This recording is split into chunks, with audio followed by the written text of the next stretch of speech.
Foi et guérison, André Adoul. Deuxième partie, l'autre guérison, chapitre 11, la foi des autres. Ne méprisez pas les prophéties, mais examinez toutes choses, retenez ce qui est bon. 1 Thessaloniciens 5, verset 20. Je reçois une lettre que je crois bon de citer en la modifiant légèrement. Elle me paraît avoir sa place dans cet ouvrage et la réponse que je donne plus loin sera, je l'espère, utile à certains de nos lecteurs. Je vous expose ici un cas troublant.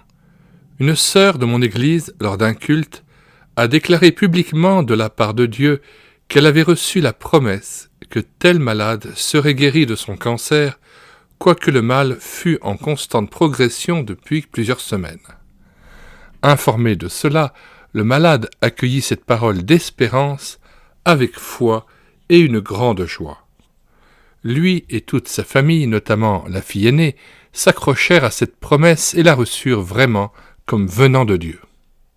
Hélas, le mal ne fit qu'empirer et l'intervention chirurgicale a rendu nécessaire se solda par un échec. Finalement, le malade décéda peu après. Il est vrai que celui-ci resta confiant et serein jusqu'à la fin, mais la famille, très affectée par ce départ, semble actuellement s'être éloignée du Seigneur, ne sachant trop que ou qui croire. Tout cela me rend perplexe, aussi aimerais-je avoir votre avis là-dessus. Devant ce cas douloureux, nous sommes tentés d'incriminer la sœur qui a prophétisé la guérison et surtout de lui appliquer brutalement la parole de Deutéronome 18, verset 22, ce qui serait un manque de charité. Quand ce que dira le prophète n'aura pas lieu et n'arrivera pas, ce sera une parole que l'Éternel n'a pas dite. C'est par audace que le prophète l'aura dite. N'aie pas peur de lui. C'est aux anciens de l'Église d'avertir avec affection cette personne, en lui recommandant de montrer à l'avenir plus de réserve et de prudence, si elle ne veut pas être un sujet de trouble pour certains. Sans doute, cette sœur, au cœur sensible et généreux, prise de pitié pour le malade, a-t-elle confondu souhait personnel et pensée de Dieu. Mais ce n'est pas sur ce point qu'il faut s'attarder. Un exemple biblique nous instruira, quoiqu'il ne concerne pas la maladie ou la guérison. Paul est en route pour Jérusalem, lire Actes 20, 21. De passage à Tyr, il séjourne une semaine au milieu d'amis chrétiens, lesquels, poussés par l'Esprit, disent aux vaillants évangélistes de ne pas monter à Jérusalem, Actes 21, verset 4.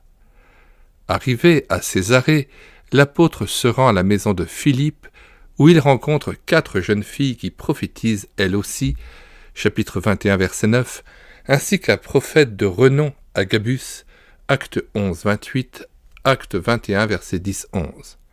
Ce dernier annonce, par une action symbolique, que les Juifs livreront l'apôtre aux païens s'il se rend à Jérusalem.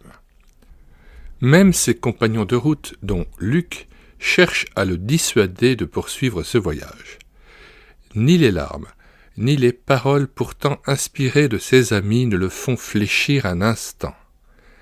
C'est lié par l'Esprit qu'il part pour Jérusalem, Acte 20, verset 22. L'apôtre tient bon. Et comme il ne se laissait pas persuader, note le rédacteur des Actes, nous n'avons pas insisté et nous avons dit que la volonté du Seigneur se fasse. Acte 21, verset 14. Mais alors, l'Esprit Saint donnerait-il des directives contradictoires, voire opposées ? Certainement pas.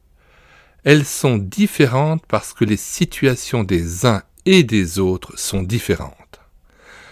L'entourage, on le comprend, veut épargner à un serviteur qui lui est cher les tribulations les plus graves.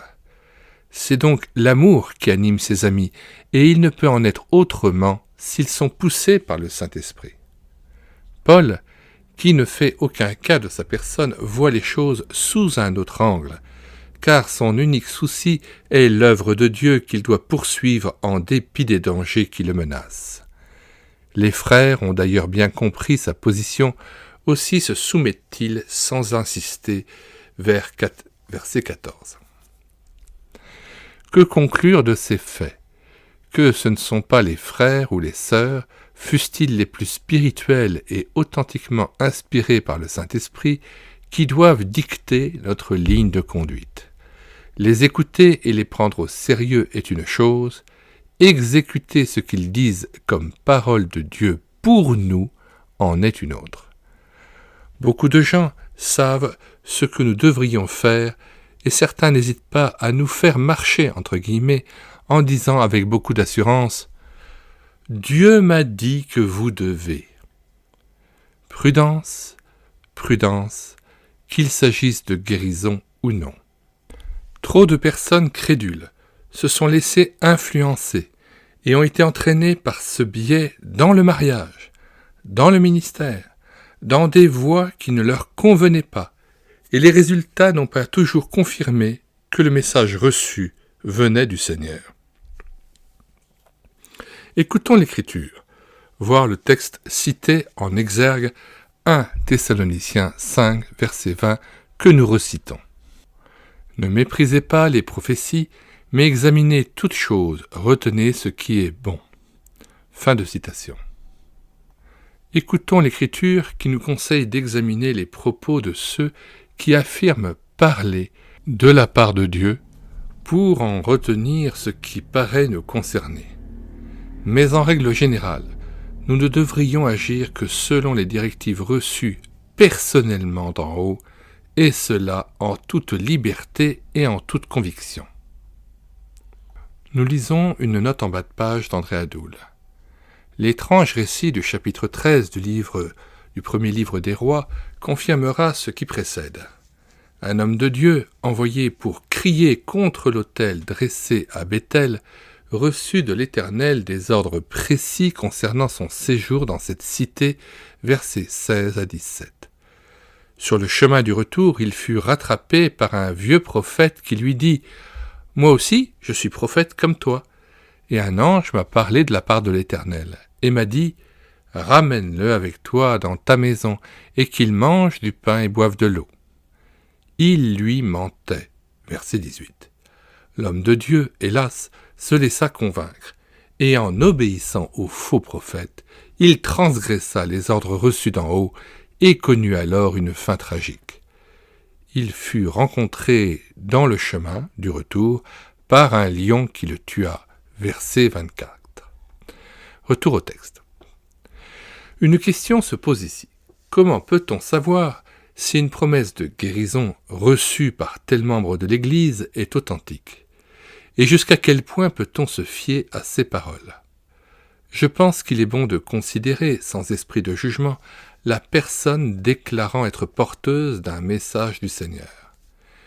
Est-elle humble, paisible, respectueuse de la liberté d'autrui? Montre-t-elle un réel intérêt pour ceux qui souffrent? Au contraire, a-t-elle beaucoup d'assurance en ce qu'elle parle? Promet-elle souvent la guérison autour d'elle? Dans le passé, ses prédictions se sont-elles réalisées? Son don est-il reconnu dans l'Assemblée? Vit-elle en harmonie avec les anciens et les membres de l'Église? Qu'en est-il de sa propre famille, etc. Toutefois, si l'on ne veut pas courir le risque de juger celui qui déclare avoir reçu un message pour nous, il est préférable de se placer tout simplement devant Dieu pour chercher à discerner sa volonté. Et si je suis hésitant ou troublé, je me confierai à un ancien expérimenté dont les conseils me seront précieux. Quoi qu'il en soit, je ne mettrai pas en veilleuse le bon sens que Dieu m'a donné. Question. 1. Qu'auriez-vous répondu à l'auteur de la lettre citée ci-dessus? 2.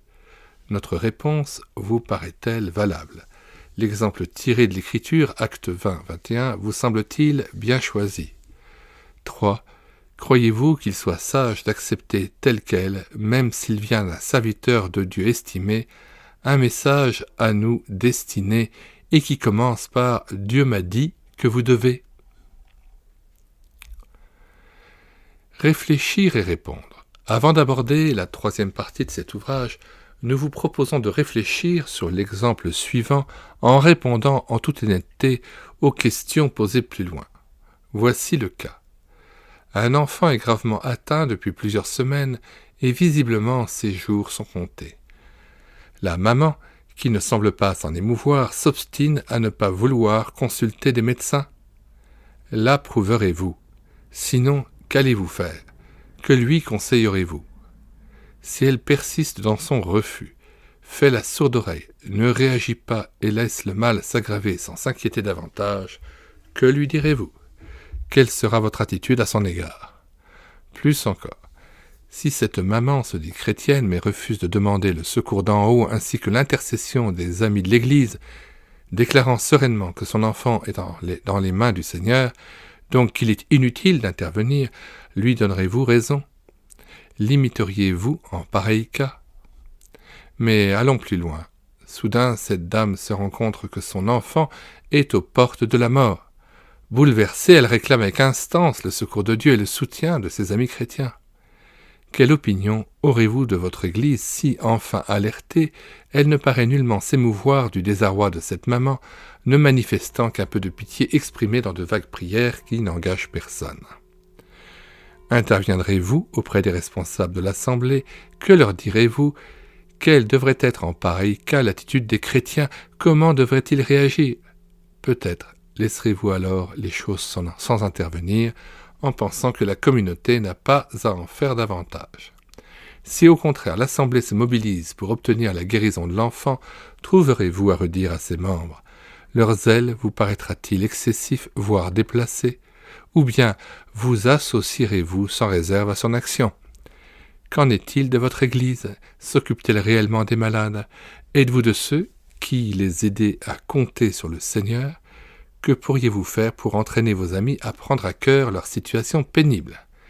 Il est grand temps de sortir de tant d'indifférence. Fin de la deuxième partie de Foi et guérison d'André Adoul. Nous mettons le lien de téléchargement de cet ouvrage dans les commentaires de cette vidéo. Il sera alors téléchargé à partir du site internet médiathèquechrétienne.fr et nous y joignons, comme à chaque fois, le plan intégral de l'ouvrage. Nous vous disons au revoir et à bientôt.